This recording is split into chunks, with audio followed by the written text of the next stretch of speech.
बिस्मिल्लाहिर्रहमानिर्रहीम। अस्सलाम वालेकुम व्यूवर्स, क्या हाल है? उम्मीद है सब ठीक होंगे। अल्लाह ताला सबको अपने घरों में खुश रखे, आबाद रखे, आमीन सुम्मा आमीन।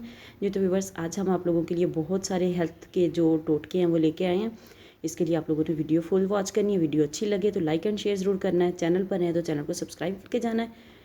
तो चलिए देखते हैं। पहला टोटका है बवासीर खूनियोबादी। सफ़ूफ़े मगज़ करंजवा चीनी हम वज़न मिलाकर सफ़ूफ़ बना लें। एक खाने का चम्मच रोज़ाना नहार मुँह पानी से इस्तेमाल करें। मुजर्रब नुस्खा है, ज़रूर आप लोग ट्राई करके देखिएगा। पेट के कीड़ों के लिए सोते वक्त एक सेब मरीज़ को खिला दें और बाद में पानी ना पीने दें। इंशाल्लाह एक हफ़्ते के अंदर अंदर तमाम कीड़े हलाक हो जाएंगे और पाखाना की राह खारिज हो जाएंगे। हमल का बार बार गिरना, जामन की गुठली का सफ़ूफ़ बना लें। एक माह रोज़ाना 1 चम्मच रात को दूध से लें। इंशाल्लाह ताला दोबारा इस तरह का मसला पैदा नहीं होगा। हामला औरत की कै, दौरान हमल मतली और कै के लिए चावलों के पानी में धनिया के बीज 5 ग्राम घोटकर छानकर मिश्री मिलाकर इस्तेमाल करें। बहुत जल्द अफाका होगा। इंशाल्लाह ताला कै आनी जो है वो बंद हो जाएगी।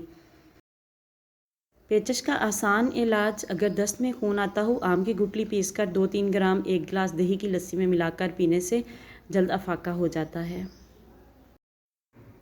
मोटा होने के लिए असगंध, नागौरी और बुधारा हम वज़न सफ़ूफ़ बना लें और इनके हम वज़न मिश्री मिला लें। 6 माशा रोज़ाना सुबह शाम दूध से खाते रहें। हिचकी का इलाज, 1 तोला बड़ी इलायची छिलका समेत कूटकर आध पाव पानी में जोश दें। आधा रहने पर पिलाएं। बफज़ले इलाही हलक से उतरते ही हिचकी जो है वो दूर हो जाएगी। दुबला जिस्म, कमज़ोर बदन को मोटा बनाने के लिए बकरी का कच्चा दूध या इसमें पानी मिलाकर पीना मुफीद है। 2-3 माह इस्तेमाल करें। मसूड़ों का खून, अनार के फूल को खुश्क करके बारीक पीस लें और बतौर मंजन मसूड़ों पर मलें। बहुत मुफीद है। फटकड़ी बरियाँ 2 ग्राम 1 गिलास पानी में मिलाकर सुबह शाम पिलाना गुर्दा की पथरी को तोड़ता है।